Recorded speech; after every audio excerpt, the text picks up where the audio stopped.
दोस्तों, अगर आपको भी गठिया, अर्थराइटिस, ऑस्टियोआर्थराइटिस या रूमेटॉइड अर्थराइटिस जैसी समस्या है और आपको लगने लगा है कि अब जीवन भर दवाइयों के सहारे ही रहना पड़ेगा, तो आज की ये जानकारी आपके लिए बहुत महत्वपूर्ण हो सकती है।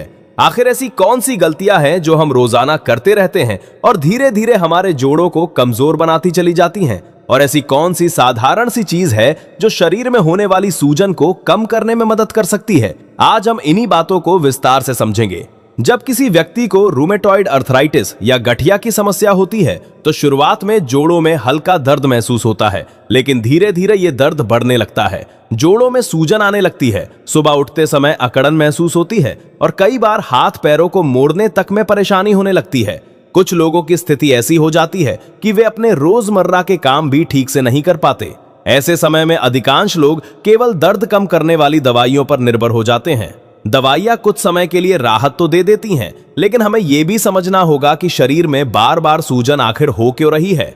ध्यान से समझिए, जब भी शरीर में लगातार दर्द बना रहता है, उसका सबसे बड़ा कारण अक्सर अंदरूनी सूजन यानी इन्फ्लेमेशन होती है। इसलिए केवल दर्द को दबाने के बजाय हमें उस सूजन को कम करने पर ध्यान देना चाहिए। इसके लिए सबसे पहले अपनी खान पान की आदतों को देखना जरूरी है। कई बार हम रोजाना ऐसी चीजें खाते रहते हैं जो हमारे शरीर में सूजन बढ़ाने का काम करती हैं। यदि आप बहुत ज्यादा रोटी, चावल, मीठी चीजें, पैकेट वाले फूड या प्रोसेस्ड खाद्य पदार्थ खा रहे हैं तो कुछ दिनों के लिए इन्हें कम करके देखिए। कई लोगों को दूध से भी समस्या होती है। अगर आपको शक है कि कोई चीज आपके शरीर को सूट नहीं कर रही तो कुछ दिनों के लिए उसे बंद करके अपने शरीर की प्रतिक्रिया को जरूर देखें। इसके अलावा जितनी भी अत्यधिक स्टार्च वाली चीजें हैं, जैसे आलू, ज्यादा मात्रा में चावल या गेहूं से बनी चीजें, उन्हें सीमित मात्रा में लेना बेहतर हो सकता है। चीनी और अत्यधिक मीठे खाद्य पदार्थों को कम करना भी जरूरी है। शरीर में जब ब्लड शुगर बार बार बढ़ती है तो सूजन की समस्या और बढ़ सकती है। इसलिए खान पान में संतुलन लाना बहुत जरूरी है। साथ ही ये गलती बिल्कुल ना करें कि थोड़ा सा दर्द होते ही पूरे दिन आराम करने लगें। शरीर को पूरी तरह निष्क्रिय कर देना भी समस्या को बढ़ा सकता है। हल्की फुल्की एक्सरसाइज, योग और प्राणायाम शरीर को सक्रिय बनाए रखने में मदद करते हैं। यदि दर्द ज्यादा है तो प्रभावित हिस्से पर हल्की मालिश भी की जा सकती है। सरसों का तेल, तिल का तेल या कोई शुद्ध प्राकृतिक तेल उपयोग किया जा सकता है। इसके साथ साथ रोजाना कुछ समय धूप में बैठना भी फायदेमंद माना जाता है। कोशिश करें कि आपका भोजन अधिक से अधिक प्राकृतिक हो। ताजी सब्जियां, सलाद, घर का बना भोजन और पौष्टिक खाद्य पदार्थ आपकी दिनचर्या का हिस्सा बनने चाहिए। अब सवाल आता है कि आखिर खाना क्या चाहिए? प्रकृति ने हमें कई ऐसी चीजें दी हैं जो पोषण से भरपूर हैं। भीगे हुए बादाम, अखरोट, सीमित मात्रा में किशमिश और विशेष रूप से नारियल काफी अच्छे विकल्प माने जाते हैं। नारियल और नारियल से प्राप्त वसा शरीर को ऊर्जा देने के साथ साथ जोड़ों की देखभाल में भी मदद कर सकते हैं। यदि आपको कच्चा सलाद खाने में परेशानी होती है तो आप सब्जियों को हल्का स्टीम करके भी खा सकते हैं। अच्छी गुणवत्ता का घी भी सीमित मात्रा में भोजन का हिस्सा बनाया जा सकता है। एक और महत्वपूर्ण बात यह है कि हमेशा पेट भरकर खाने की आदत से बचें। थोड़ा कम खाना और भोजन के बीच पर्याप्त अंतर रखना पाचन के लिए बेहतर माना जाता है। जब पाचन सही रहता है तो शरीर पोषक तत्वों का उपयोग भी बेहतर तरीके से कर पाता है। कई लोग हर थोड़ी देर में कुछ न कुछ खाते रहते हैं, लेकिन भोजन के बीच उचित अंतर रखना शरीर को आराम देने का एक अच्छा तरीका हो सकता है। पर्याप्त नींद लेना भी उतना ही जरूरी है, क्योंकि नींद के दौरान ही शरीर अपनी मरम्मत और रिकवरी का काम करता है। अब आगे हम उस खास चीज के बारे में बात करेंगे जिसकी थोड़ी सी मात्रा भी शरीर में सूजन कम करने में मदद कर सकती है। साथ ही जानेंगे कि उसे सही तरीके से कैसे लेना चाहिए ताकि उसका अधिकतम लाभ मिल सके। तो अब बात करते हैं उस खास चीज की जिसके बारे में शुरुआत में चर्चा की थी। ये ऐसी चीज है जो लगभग हर घर की रसोई में आसानी से मिल जाती है, लेकिन बहुत से लोग इसके वास्तविक गुणों से परिचित नहीं होते। मैं बात कर रहा हूं हल्दी की। हल्दी केवल एक मसाला नहीं है, बल्कि सदियों से भारतीय परंपरा में इसे एक महत्वपूर्ण औषधीय पदार्थ के रूप में भी इस्तेमाल किया जाता रहा है। खास बात यह है कि हल्दी के अंदर एक सक्रिय तत्व पाया जाता है जिसे करक्यूमिन कहा जाता है। यही तत्व हल्दी को उसके विशेष गुण प्रदान करता है। जब शरीर में किसी भी कारण से सूजन बढ़ती है, चाहे वो जोड़ों में हो, मांसपेशियों में हो या शरीर के किसी अन्य हिस्से में, तब करक्यूमिन उस सूजन को कम करने में सहायक माना जाता है। यही वजह है कि जब किसी को चोट लग जाती है तो पुराने समय से लोग हल्दी वाला दूध पीने की सलाह देते आए हैं। हल्दी शरीर की प्राकृतिक रिकवरी प्रक्रिया को सपोर्ट करने का काम करती है। इसके अलावा कई अध्ययनों में यह भी देखा गया है कि हल्दी शरीर में ऑक्सीडेटिव स्ट्रेस को कम करने में मदद कर सकती है, जो कई प्रकार की पुरानी समस्याओं से जुड़ा होता है। अब यहाँ एक और महत्वपूर्ण बात समझनी जरूरी है। शरीर में केवल जोड़ों की सूजन ही समस्या नहीं होती, बल्कि कई बार हमारी आंतों की सेहत भी खराब होने लगती है। जब हम लगातार पैकेट फूड, तली हुई चीजें, अत्यधिक चीनी या खराब गुणवत्ता वाला भोजन खाते हैं, तो इसका असर हमारी पाचन प्रणाली पर भी पड़ता है। पाचन तंत्र कमजोर होने लगता है और धीरे धीरे इसका प्रभाव पूरे शरीर पर दिखाई देने लगता है। कई विशेषज्ञ मानते हैं कि अच्छी सेहत की शुरुआत स्वस्थ पाचन तंत्र से होती है। हल्दी को इसीलिए भी महत्वपूर्ण माना जाता है क्योंकि ये पाचन तंत्र को सपोर्ट करने वाले वातावरण को बेहतर बनाने में मदद कर सकती है। कुछ शोधों में यह भी देखा गया कि जिन लोगों की दिनचर्या में हल्दी नियमित रूप से शामिल थी, उनमें शरीर की सूजन संबंधी समस्याओं में सुधार देखने को मिला। हालांकि ये कोई जादुई इलाज नहीं है और ना ही केवल हल्दी खाकर सारी समस्याएं खत्म हो जाती हैं, लेकिन संतुलित जीवन शैली के साथ इसका उपयोग लाभदायक हो सकता है। यही कारण है कि आज भी आयुर्वेद और पारंपरिक स्वास्थ्य पद्धतियों में हल्दी को विशेष स्थान दिया जाता है। अब सवाल आता है कि हल्दी का सेवन कैसे किया जाए। कई लोग इसकी खूबियां सुनकर जरूरत से ज्यादा मात्रा में इसका उपयोग शुरू कर देते हैं, जबकि किसी भी चीज का अत्यधिक सेवन सही नहीं होता। सामान्य रूप से बहुत कम मात्रा भी पर्याप्त हो सकती है।